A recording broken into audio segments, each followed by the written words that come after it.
Hey everyone, welcome back to another episode of the 6-5 podcast. It's Friday, it's showtime, another big week on the road, except actually I'm not on the road, not at this moment, but we were on the road. And Patrick, we've got a lot to cover today. How are you doing, my friend? I'm doing great. I mean, it was an amazing week. I mean, it's tough traveling, and this is my third event. I'm out here in Bellevue at the T-Mobile Analyst event, but we just kind of rocked it, right? Kicked off the week in New York at Google Cloud Next. We went to Evolve, which was, 20 blocks away from Google in New York City. Got on a 6.5 hour flight. And as you can probably see by the background, it's early here. So it is 6:30 here in Bellevue. But I have to tell you, I really like Bellevue. I mean, it's kind of like, a Seattle without some of the junk. I mean, it's nice. Yeah, well, I mean, isn't it kind of like the mini city? You always kind of see Bellevue and you're like, is that Seattle? And you're like, no, Space Needle. I guess they're not there yet. But Yeah. I mean, Bellevue has sort of been a happening part of the city where a lot of the big tech, like T-Mobile, Microsoft has a big presence in Bellevue. Yeah. And other tech companies do, Pat. And I'm glad you made that trek. I Good to see you on there. And Good to see you on there. I was supposed to go to Miami, and I went to my Hausa, and it was not the worst thing ever. But yeah, we were up early. We got in Monday. We did the Google Cloud thing. We crushed 11 6-5 on the road videos, 4 for Google Cloud, 7 for Cloudera, and then carried on. And here we are on Friday. And by the way, we had Cloudera, we had Google, we had Microsoft Ignite, you had T-Mobile Analyst Summit, and there were other events. I think there was a Samsung Developer Conference that we could have been at. There was an IFS event in the ERP space that we could have been at. There was so much going on. And by the way, Pat, we are 1 week ahead of the start of another earnings season, which I know you love, not as much as I do, but we're going to be seeing some real ground truth over the next few weeks about just how good or bad is this economy. We had a crazy hot inflation read yesterday, but then there was some signal that maybe Putin is ready to come to the table and negotiate. Now, I know we're not a political show, but we've seen how hard the markets have been hit by this uncertainty of war, this uncertainty of recession. Are we getting some clarity? I mean, dude, I am really excited. And by the way, next week, where are we at? Oracle Cloud World? That's right. Yeah, and I don't think that's it. I think I have somewhere else to be. But anyway, we'll get to that. We got a great show today. We're going to talk about Google Cloud Next, the T-Mobile Analyst Summit. We're going to talk about Microsoft Ignite. We're going to talk about Intel's further commitment to its manufacturing and foundry model. We're going to talk about the Cloudera event, which, by the way, Pat keynoted. I wish I could embed the video of him circling on stage. He had some serious energy. And then we'll talk a little bit about kind of the broader market and Joe Biden's visit to IBM. Now, if you are visiting with us for the first time, the 6-5 is 6 topics, approximately 5 to 50 minutes each. A lot of analysis, minimum news. We have to give enough news so that you can basically get our takes and analysis. Now, little disclaimer, the show is for information and entertainment purposes only. And while we will be talking about publicly traded companies, please, I beg you, please do not take what we say as investment advice. Pat, did I get everything there? Did I hit all the high notes? You did, buddy. You did. You got it in there. Well, you've got places to be, and I've got a lot of coffee to drink. And so let's get this show on the road. Now, starting off, let's talk about Google Cloud Next. We were at, I'm in practice here. We were at the beautiful Pier 57, Google Cloud's new offices in New York City on the south, near the financial district. And it was cool. It was a cool place. It was a cool event. It was this basically on the pier, totally retrofitted building. Pat, you said it well a couple of times on the videos. I'm not sure, were we at a country club or were we at a Google office? It was well built, well designed. There was coffee, food, sushi, drinks, snacks, hangout areas, televisions, more power supplies than anyone could ever need all over the facility. But Google Cloud was there. And the event was kicked off by Sundar Pichai, We thought we were going to get a live appearance. We did not. So Sundar was in a bunker somewhere delivering his hello. But we did get TK, Thomas Kurian. Thomas came on stage, kicked off, hosted the keynote, the first keynote. There were two in a 4-hour period. The first keynote, Thomas Kurian kicked off and then had some really interesting guests. Some of them appeared on our 6.5 show. And, really the company was focused on a lot of things. There was a lot of news. This felt very fast. You and I said it to each other during it. This was the hardest keynote I've ever had to tweet because the pace was voracious in terms of the announcements. A couple of things that stood out to me. We know the company's really focused on this data cloud. It's been extremely aware that its positioning to come into new businesses has come as having some specialized capabilities with how it can handle data analytics that has brought it into more and more organizations. Had the opportunity to sit in a session, talk to some of the heads of companies like Walmart that are looking at their multi-cloud strategies and actually hearing how the company is building on Google with Microsoft and with a giant on-prem presence. And basically some of Google's specialized data capabilities are the reason that Google found its way in to that opportunity. The other thing I thought that was really worth mentioning to me was the strength that Google has in a number of industries. I don't know if you remember these, Pat, but Thomas flashed some slides where he went through like manufacturing, retail, consumer goods, and he was showing that the company is now in 8 or 9 out of the 10 biggest in all of these different areas. What did that mean to me? Furthering my reflection that multi-cloud is real and here to stay, and it is being adopted upfront and earliest by the biggest companies in the world. We all have kind of said, how real is multi-cloud? What's hybrid? What's multi? Google really was able to put their thumb on the fact that whether they're the number 1 public cloud or the second public cloud, they have found their way into the world's biggest companies in the world's most important industries. So those are the two things. And the only thing I'll add to this, to Pat, there's so much. They leaned into security. It's a big topic. I'm not going to touch on that one too much right now, but I really like some of the things they're doing with collaboration. We don't hear about this much because everybody thinks that Microsoft sort of has a unchallenged path to owning the productivity suite, but we're talking hundreds of millions, I believe, was the number of users now using Google Workspace. That's apps, that's Google Docs, that's Sheets, that's Calendar, that's Mail. Google is really making some hay there. They're building out next generation collaboration. They showed a new collaboration technology that actually uses like 3D. It's this more immersive experience. It puts people into rooms together. That's going to help evolve hybrid. Now we'll talk more about that when we get to Ignite, but I'm going to stop there, Pat, because there was a lot, and I did 4.5 straight minutes of a 5-minute window. Nothing left. No, there's actually a lot left. So I'll let you go whichever direction you want. Listen, the briefing guide for us was 160 pages. So I think that's a good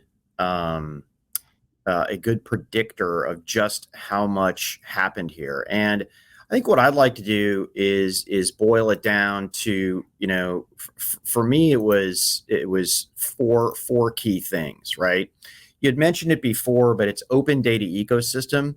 Google Cloud has been very successful in landing with analytics, data, and AI and expanding. And one big message really was about the openness, and that's openness getting in and openness getting out. And whether that's, again, BigQuery, where you're querying any type of database anywhere on the planet, but there was a long list of companies that came to the table to say, hey, we're going to be part of this. And, there was an ODI that I think, was it Microsoft that created that? Or wait a second, was it SAP, Salesforce? Anyways, there's been a lot of there's been a lot of open data interchanges out there, and I'm interested to see how this one pans out. Google has a benefit. Sorry, there are a lot of benefits that Google has because it has so many tools that can reach out to other pieces of data, and if there's bi-directional movement there, I think it's a big plus. Some of the AI capabilities, and again, we should never be surprised at how good Google's AI is applied to business, because quite frankly, they were the first company to do machine learning on images, right? This was ImageNet over a decade ago, right? They were the first company to do this. One of the demos that blew me away was what's called Translation Hub. So let's say you create a white paper and you have a workflow where you translate it into 27 different languages. Typically, what you have to have is you have to create literally 27 different versions, and this drag and drop capability allows you to literally drop a PDF as it is into the Translation Hub, click off how many languages you want it in, and it spits out essentially a PDF that is in 24 different output in different languages. And I just think that is absolutely amazing. Google Translation, by the way, right? This is being borrowed from the consumer side. Big theme, another big theme for me was they weren't afraid to talk about a lot of the innovations that they did on the consumer side that they can leverage on the B2B side. It's the first time, and I give Thomas Kurian, Google Cloud CEO, credit for really setting that pace, right? No longer are we asking Google Cloud or its potential customers, hey, are you going to just take our data and advertise it? Or are you going to Hoover it? We don't even talk about that anymore. So it was good to see the company open up the aperture and talk about why it has an advantage with a lot of its capabilities, because it is the largest consumer cloud out there. Security was key, right? We talked to CISO, Google Cloud CISO Phil Venables, and it's funny. I had even said to him, I don't remember in history Google ever getting hacked. So as we've seen with Microsoft and as we've seen with Cisco, Google is making a bunch of acquisitions, right? They, we talked a bunch of them on the 6.5 interview, 4 of them. Enterprises are looking for one throat to choke and all the integration to be done. And I fully expect in the future, Google to be up there with Cisco and Microsoft as it relates to security. We could go on and on, Daniel. I mean, we talked to Vint Cerf, the guy. Yeah, that was so cool. He created the internet. June Yang on AI, Sudhir Hasbe for data analytics, Bronwyn Hastings, who runs Google Cloud ISV and channel. So it was incredible. And maybe, Pat, we can just say here, hit our show notes. We're going to put links to all of the episodes of the 6.5 on the road. And yes, I loved them all. I do have to say I was a little starstruck by Vint. He was such a humble guy. He's got to help find the actual internet, not like Al Gore, like actually helped find the internet, did the building, Pat. And I was very impressed. But it was all the sessions were great. Yeah. We gotta keep chowing forward. Are you good on that one? Yeah, let's do it. That's why we call it the 10-5, people. Some of these topics just require a lot of coverage. Speaking of coverage, Pat, you are on my behalf, not actually, but up there with my colleague Ron Westfall at the T-Mobile Analyst Summit, and you're killing it, man. I saw you with the presidents, CXOs, and sounds like it was a great event. What can you share from inside the Analyst Summit? Yeah, so it's not over yet, and it's NDA day today, which is great because we got hit all the public stuff. So let me first say I am completely surprised how good the event was. Whether it's events, whether it's semiconductors, whether it's software, whether it's a service, V1s are never very good, okay? But T-Mobile absolutely knocked it out of the park. We had the event at their innovation lab. And, so there's hardware, there's G-Node Bs, there's hardware, there's software, there's IoT labs. It's a real working lab. Reminded me a lot of what you and I saw in Chicago with Oracle. And some of the key things that stuck out for me was the maturity of how they're looking at the market, right? Most companies who are a consumer play getting into B2B, they start off with a horizontal play, which, you have to do some of these brilliant basics, whether it's in transportation, automotive, utilities, healthcare, retail, public sector. But they laid out a very compelling vertical strategy and offerings where they have pre-certified solutions, a combination of their network, hardware, software, on-prem services, and cloud services that I thought was really good. So, one example they did the drill down on was retail, right? They had, mobile connectivity, as you would expect, with private network, MEC, mobile devices, UC&C, and then they had point of sale systems, inventory tracking, personalized shopping, in-store heat mapping, and AR and VR. So it's funny how an analyst brain works, which is, when you get to the point where you ask, okay, how real is this? Is this strategy, or is this actually happening right now? And they rolled out, I thought the most impressive customer case was Alaska Air, which, isn't, a bicycle company, which they had up there, is not a electric truck company, right? It's a very mature business. That impressed me the most out of it. They have built a big channel network as well with everybody who you would expect, SIs, ISVs, everything. So super impressed. They have a lot of room for growth. They showed some, charts on growth trajectory, but they didn't give actual numbers, which I'm fine with. Kind of reminds me of the early days of Google Cloud. I do think, my biggest recommendation for them going forward is find a way to integrate your B2B talking points and wins into earnings, right?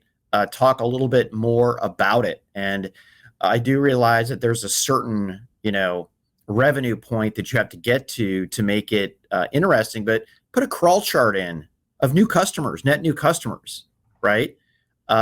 Anyways, gosh, I'm talking a lot. So I'm done. I'm writing up something on it. You can read it on Forbes next week.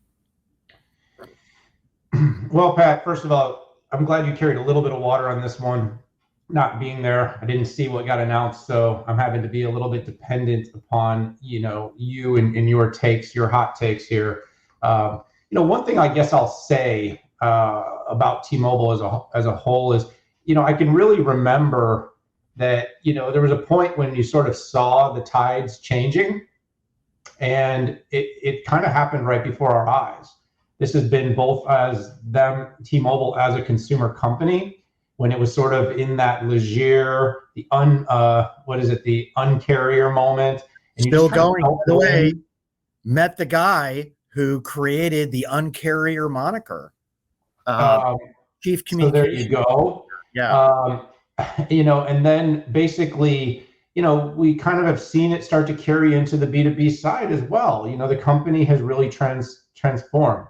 One thing that, caught my eye in following some of the social is the company really seems to have a good understanding. It's kind of got this pyramid partner ecosystem where it understands everything from, primary agent relationships, working with, companies like Hyperion, all the way through its kind of OEMs partnerships. It's got distribution partnerships. It's got SI partnerships, and it's got partnerships in the public cloud. In fact, I got a Forbes article I'm working on right now where I highlight T-Mobile and Google Cloud's partnership.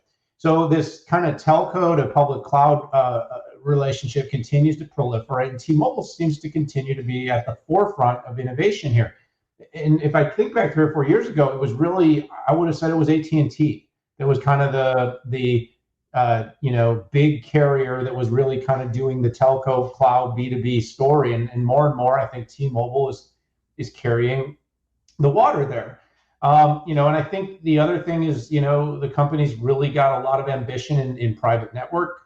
It's got, a 5G nationwide internet approach for business. And so, that's something a lot of us, again, don't think about. We all think about 5G through the lens of a consumer on their device, getting that connectivity. But that private network, we've talked to Cisco a lot about it. We talked to the cloud providers a lot about it. That is opportunity. It's opportunity. That's both green and brown field for T-Mobile. And I envision their continued ambitions paying off for the company as more look to 5G as either a second connectivity capability to keep employees, hybrid workers, and offices always connected, or in some cases as primary connectivity in certain markets and regions where that level of dependability is required. So I look forward to hearing more. I look forward to getting underneath the hood. Like I said, I'm sad I couldn't get out to Washington, but I am happy that I'm home. So I'm not going to lie about that. I haven't had a lot of nights in my bed. I slept like a baby last night. So for what it's worth, thanks for covering and kind of carrying the water on this one, Pat. Let's move on to another one where we're both kind of carrying water a little bit from afar. And that is Microsoft Ignite. I mean, by golly, Pat. I mean, first of all, gosh, I look forward to doing Ignite again in person. I mean, Yes. You talked about Google's 160-page book of news. That was a pretty typical experience for Microsoft. And the hard part, like I said, is when you don't get to sit in the room. I do think there's a level of absorption that is lost when we don't get physically in front of these events. I think there's something about being in front of these machines, multitasking. I don't know what it is, but when you have this much news, it's hard. Now, Pat, there's a ton of different ways to go. What I'm going to do, just setting this up for everybody out there, I'm not going to touch Surface. That's your baby. There were some really important Surface announcements. I will talk about some of the other themes that I saw at Ignite that I thought were pretty important. First of all, Microsoft, like Google, is really leaning hard into the data platform. They have what's called their intelligent data platform. It's been aggressively expanding. They added 12 more partners to this. They're adding things for Postgres, for SQL. They've got more services for Kubernetes, for Azure on Arc, and they've also continued to expand their developer ecosystem. But that's I'm going to say that what really caught my eye tended to be more in the power and in the Teams area. That's where Microsoft really leaned in. They have this Dolly invite access program too. Not going to talk about that as much, but what they talked about big time is Power Automate.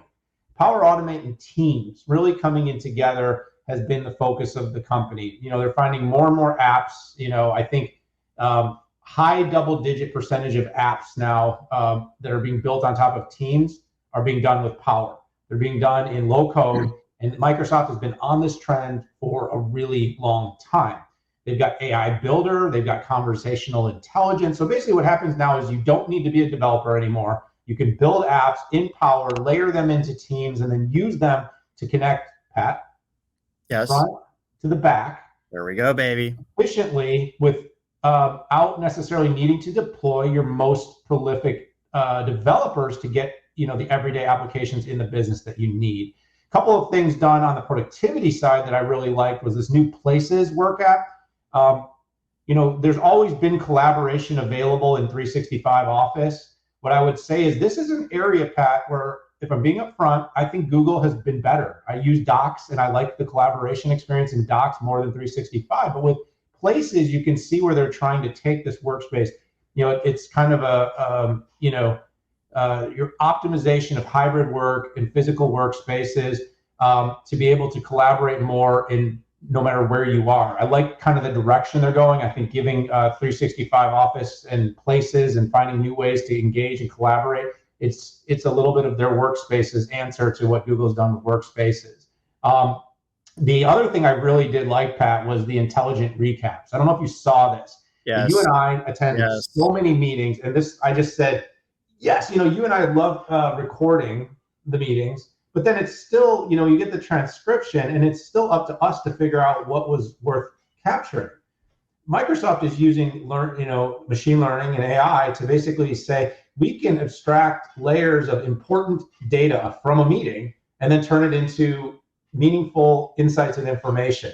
That to me was like, that's a home run. Now, again, I got to see it work because I don't know if it's going to really capture it. But imagine like if they could take the 10 best nuggets of every 6.5 right out of an intelligent recap, and then all of our listeners would only have to read those 10 things to instead of spending a whole hour here. Don't do that, by the way. That's not okay. But in general, we do spend a ton of time in meetings. A lot of it's unproductive. How do we get the productive and important stuff surmised in a way that we can quickly and easily capture? And then I guess maybe the last thing is there were some great partnerships with Cisco announced, Poly. They're deepening the bench to basically say, putting teams on Cisco. I mean, always made sense to me. Yes. Cisco's got a really good hardware portfolio, and I know obviously they want everyone to use WebEx, but I think both companies are realizing that why not open it up and let the best hardware and the best software win for every enterprise environment. Microsoft's always been good at that. Glad they decided to partner up. And they're, of course, doing some stuff with Meta to deepen the partnership for more, a lot like what I talked about with Starline with Google, that next wave of 3D, immersive, metaverse-based collaboration. Hybrid work is going to have us all over the world at any given time. Can we use technology to make meetings less squares on screens and more immersive, humans interacting nearly in person? And Microsoft is pushing that envelope too. So lots of good stuff here, Pat. All right, we're 30 minutes in and we're on the third topic. That's average for us. I just want to say. Is it really? Okay. No. We'll speed up on the last three. Daniel, you literally hit the top three announcements that I had carved out. Power Automate is super impressive. And by the way, it's an evolution. And when you think about the no-code capability, it was kind of like using Visio, where you would drag and drop certain boxes that there would be certain actions. And what this new capability enables is you to literally type into a CLI and have it spit out code and workflow. So leveraging, really leveraging AI and making it so that I think even you and I could figure this out. And I use, I've been using a no-code tool called Zapier for 6 years, and it's kind of more of a drag and drop. You put this in, but now you just type it in there. I'm actually very comfortable in drag and drop. And we're going to have to see how many people actually use the CLI and type it in there. The Teams tool to spit out. So I use otter.ai, and it's attempting to do it. It's not that good. It is not that good. Did you notice too that to get those special features, you're going to have to pay more money? I like that from Microsoft, right? Let's not give everything away for free and bundle it into E1 or E2 or E3. Let's charge for that. You can imagine how much cycles go into that. But hey, I have to hit Surface, okay? There was a gigantic Surface announcement that happened in New York City, ironically the same time that you and I in there. And let me hit some of the key themes here. So for Surface Pro, right, it's all about upgrading to the next generation Intel and Qualcomm processors.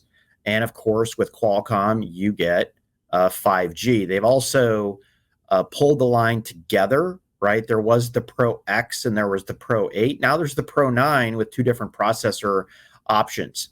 I cannot wait to try out the studio effects on this, Daniel. Here's the interesting part.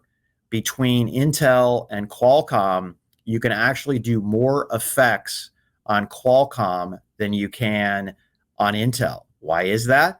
Because the SQ3 from Qualcomm has this giant NPU to do machine learning. It's kind of ironic that, hey, forget about raw processing power when it comes to the CPU and integer. You can actually do more effects on, let's say, Teams with Qualcomm than you can with Intel. I thought that was a super interesting stuff. Highlights from Surface Laptop 5. By the way, I'm using a Surface Laptop 3 right now. Is they upgraded the processor. Intel, they removed AMD this time, which is interesting. I'm going to have to get underneath that. And they added Thunderbolt 4. A little bit disappointed that the camera's not 1080p. It's still 720. I mean, typically Apple is behind the curve on everything when it comes to cameras, but even they've moved to 1080p. Another highlight for me, Daniel, iCloud Photos on Windows 11. So essentially what that means, instead of doing what I do, which is uploading all my photos to iCloud, Google Photos, and OneDrive, it just goes directly. There's an API that pulls in all of those photos. And I saw some demos about a month and a half ago. It's instantaneous. Take a picture on your iPhone, it immediately shows up in the iCloud photos. So Microsoft really improved on some elements that's kind of been this dangling Chad. And I'm seeing a bigger connection between Apple and Microsoft. Dare I say that it might be thawing a little bit? Heck, even Apple content is going to have Apple Video, Apple TV is going to have a native application on Windows. So mind blown. Check out Forbes. I'm going to have an overall article about Ignite, and then I'm going to have an article, an analysis on the Surface launch. Well, there you have it. And what a cover. See, I told you there'd be enough left. The problem was I might have hit your top 3, but Surface alone was worth a full spot for us here. So, Pat, let's keep moving on. There was a press release that came out from none other than Pat Gelsinger at Intel, talking and reiterating about the company's plans for IDM 2.0 amidst changing economic tides that we'll talk about later in the show. What's cooking there? Yeah, so IDM 2.0 is the moniker that Intel uses. So IDM is integrated device manufacturer. That means you're a designer and you're a manufacturer. IDM 2.0 was where, first of all, they opened up IFS, or they opened up their own foundry. Now, they've had foundry capabilities before, but they're serious about it, and they're going to spend hundreds of billions of dollars to do this, to get the scale that it takes to do leading edge nodes and have the scale so your costs are low. The other part of IDM 2.0 was using other foundries in a bigger way. Intel had always used other foundries, particularly TSMC, but typically for less strategic silicon. You have TSMC in some of Intel's newest products doing the GPU tiles, and that's a huge shift from what it was before. So what's new? You saw for years that the company was focused on the tech and the investment. And you and I both talked to Pat Gelsinger back at their Intel Innovation event, and he was very clear, and he doubled down that said 5 nodes in 4 years. Okay, so that's the tech. We've talked about the funding and the hundreds of billions of dollars that Intel will not only invest themselves, they also are sharing risk with a firm that the name escapes me, and they're also getting money. They're about smart financing. Yeah, smart financing, and they're also getting funding from governments, right? CHIPS Act in the U.S., and they're getting money in Western Europe. So then once you get that in place, now you have to productize it. Okay, you have to make it work in your company. And my biggest takeaways from the memo is, first of all, they've put together a committee, and they've put Stu Pan, who's reporting right into CFO Zisner, and essentially putting an even playing field between the external foundry and the internal fab. So let's say you run the client desktop business and you can choose which foundry you go to. Are you going to use Intel internal, or are you going to use TSMC or Samsung? So I think it's a big deal. It's actually productizing and enabling the technology, which we really hadn't heard details from before. Yeah, and Pat, I think we're in a moment where communications matter. The market's a little spooked, and Intel hasn't really benefited from when the market wasn't. It's been a really difficult time in terms of perception, and it's been driven by execution. And I think Pat and his leadership team, not you, Pat Gelsinger, big Pat, that's how we do it when we see you two together, really wants to make sure that he's articulating to two groups, right? We've seen a lot of articulation to the market, but also this internal communication. There's been some discussions of layoffs at Intel. It's now that you really have to unify the culture of a company and say, hey, we still believe, but not only do we believe, because I think that kind of speak has been somewhat commonplace over the last couple of years, but we have a plan. Yeah. And here's the plan. And so having a IAO or acceleration office that basically says, this is our plan, we are steadfast in executing this plan, execution reminder, and that we have personnel with great capabilities and competencies to make sure this plan stays on track, which is what everyone in the market is going to want to hear. And then, of course, being very articulate in the benefits of this strategy, meaning the foundry fab relationship should give Intel some unique advantages, the ability to step process, the ability to expand capacity, the ability to identify where the leadership comes from internal versus where maybe process leadership might want to come from external, and then leveraging all of those potential opportunities to be successful. And then, of course, the company making sure it's clear that, hey, we've got a plan to win with our internal process, with our 5 and 4 strategy. Now you've got me turned around. And then on top of that, with the advent of risk, the advent of ARM, saying, hey, we've got a plan to make sure that we are going to capitalize even in processes that aren't Intel-led design. And so the market needs to hear it, but more importantly, right now, I think the employees needed to hear it. It was a good, solid, and by the way, brevity matters. It was brief. It was not long. It was not something that you had to spend 2 hours sifting through. It was quick. It was to the point. It was articulate. It was clear. And I think us as analysts and hopefully employees of Intel see it, get it, and know. And like everything we say with Intel, Pat, and I reiterate, is proof will be in the pudding. We'll see how the execution goes, but these continued communications are promising. So let's jump into number 5, which was Cloudera /Intel/IBM came together to host an event in New York City, which the 6.5 was on the road for at Evolve in New York City. Now, everything about the event, solid. I really liked the venue, but opening keynote was fantastic. It was delivered by a guy. He got on stage. He was riding a unicycle. He wasn't a unicycle. He just ran in circles. But Pat, I've known you for 8 years, and I've never seen you speak in that capacity. Meaning, I've sat next to you. I've watched you interview. I've never seen you on stage, and you did a good job. Pat, you served as MC for everyone out there. You also gave an opening keynote, and he told everybody out there that their cloud sucks. Now, provocation is never a bad idea when you're opening an event and when you're at 8 in the morning and you're going to talk about hybrid data architectures. It's probably good to, throw a little flame and make sure everybody out there. But here's the thing. This was a small event. It was intimate.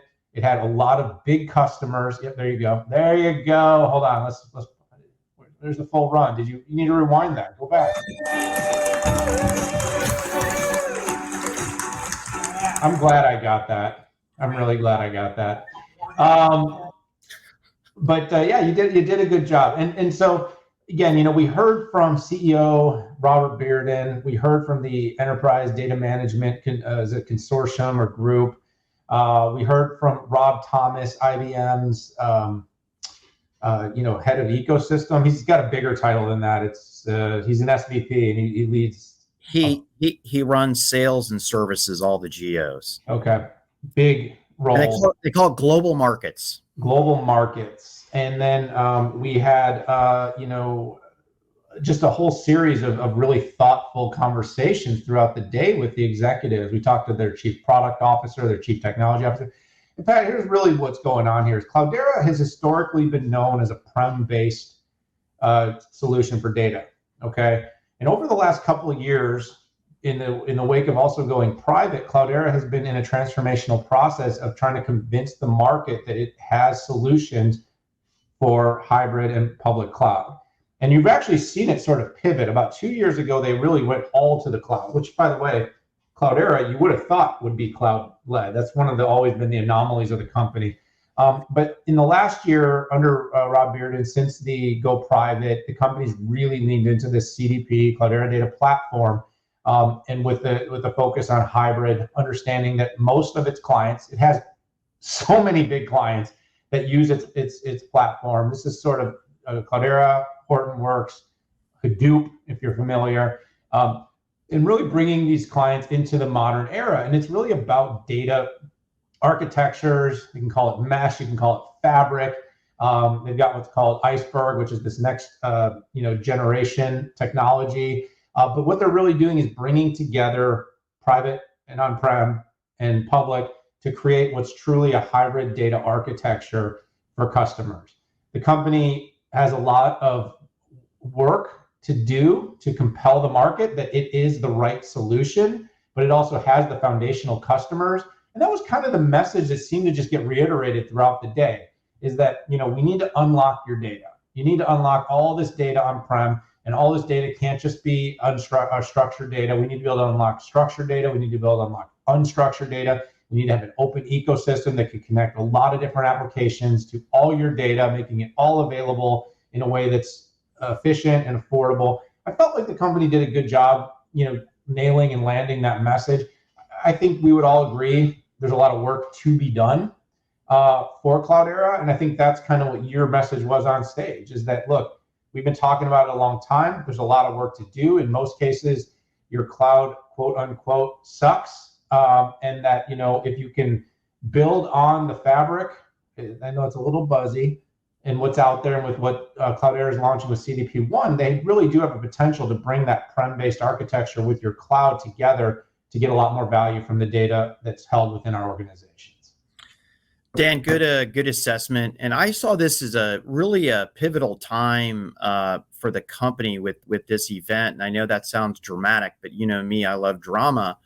But it was a big statement. This is the first in-person event that they had done since Strata, where they had announced CDP Cloud. And so it was a big deal from the standpoint that it was the first live venue to really tell the whole story of, it doesn't matter where your data is right now, on-prem, in the public cloud, or at a colo, or how you want to access it. And that's either traditionally through their tools or through CDP1, which is their SaaS product. And I think that's a pretty big deal for the company. Now, Rob Bearden did share some of the financials publicly on our video, and I was really impressed. And he has increased revenue substantially, and even more importantly, and I didn't expect this because they've been investing so much, he increased EBITDA considerably as well. The IBM partnership, I wasn't aware how deep that was, but I thought it was great to see, because quite frankly, on a vertical basis, the two companies overlap a lot, right? Both companies are very good in highly regulated areas like finance, like government, pharmaceuticals. So Rob Thomas really doubled down on the IBM commitment to Cloudera. If you remember, IBM had a Hadoop instance that it was doing, and then they had inked a big alignment. And this to me was IBM doubling down on that. And I think it's a good thing, good move for the company. I don't even think we've scratched the surface with CDP Cloud, because you know how slow some of these companies do. And most of Cloudera's customers aren't putting their data in the cloud for very good reasons, as we've seen, because your cloud sucks. And I don't think we scratched the surface for the opportunity as well as soon as we see CDP1 get out there and go GA. Great event, and not just because I keynoted. But that was part of why it was awesome. I may or may not have sent that video around private chats. Yes. All right, so let's take this home. I mean, it's been, you know, I talked about this at the top. We've kind of alluded to it a few times throughout the conversation, Pat. There was last week, Joe Biden visited IBM CEO Arvind Krishna, and we saw our friend Ross Morey as well, talking to him. And, you know, he was there to kind of look at the innovation and investments being made in the Hudson Valley, which Arvind committed to, $20 billion over the next 10 years to continue the expansion. That's and we've right. seen Global Foundries, Micron, others that are all committing to building out and expanding. It's becoming a bit of a Silicon Valley of the East. I mean, you know, I know Ohio and actually the best is down here in Austin, Texas, but New York is finding its sea legs in terms of semiconductors. And then, you know, also maybe just talking a little bit about kind of what we're seeing with the supply chain and the market at large. So, Pat, I guess first and foremost, you know, you and I are both, you know, I'd say we're both just kind of, you know, we're truth seekers. We tend to not sit on a political line as much as we want to see all the progress and the investments, especially in tech that are being made, be fruitful. We want to see the world a better place. And one of the things that, of course, we've both, I think, agreed upon that we were really pleased to see the Biden administration get behind was the CHIPS and Science Act. We've watched our country put itself in significant risk as Chinese missiles circle the Taiwan Strait. And that we know that we're really one incident away from being pretty much without leading edge semiconductors, because we've completely outsourced our reliance to Taiwan. And so seeing you know, over the next couple of years that we're going to bring some of that leading edge back is important. IBM has been a bit of a secret player. They don't necessarily get outward credit, but I think we've seen things like 2 nanometer innovation announcements that have come out of IBM's research centers in New York. We know the company, you and I visited and did a full stack video series for the company where we delved deep into the company's contributions to innovation in semiconductors, as well as things like quantum, which are going to be future drivers for the company. So, you know, the Biden visit to me it's good for, you know, we all pay a lot of attention to Microsoft, Amazon, Google. These are companies that everybody knows, and their consumer arm tend to make them more well known. Apple, IBM, one of the most you know, coveted and known brands in technology for the longest time, is really realigned itself to be focused on business to business. And when you're all B2B, you tend to not get the same amount of visibility at times. So I thought it was a great indicator of awareness that Joe Biden visited. And I also think it was good to hear that Arvind intends to continue investing. Now, Arvind, if you've got more dollars, may I recommend Austin, Texas? I'm just going to make a couple quick comments and pass it back to you on the overall state of the economy. You know, with the supply chain still quite constrained, we are seeing significant fall off in the consumer business. Pat, you and I have said this for a period of time, that commercial business would likely remain robust longer than consumer, and that what we were going to see the first shoe to drop was going to be consumer demand. Intel last quarter, AMD, NVIDIA, early warning shots came out this quarter, 40% off by AMD. Now, Pat, you made some good comments, I believe, on the record about AMD not necessarily having as close of a handle on the channel, I think was what you said. And I'm not putting words in your mouth, so if I'm wrong, please correct me. But where the fact is that a lot of people thought AMD was just ripping and that Intel was uniquely having a problem. And now what I'm guessing about to see is all the OEMs report. We're going to see the HPs, Dells, Lenovo's, and it's going to be really interesting to see what happens there. We saw market share reports come out, and I'll let you comment more on that. But almost all of the big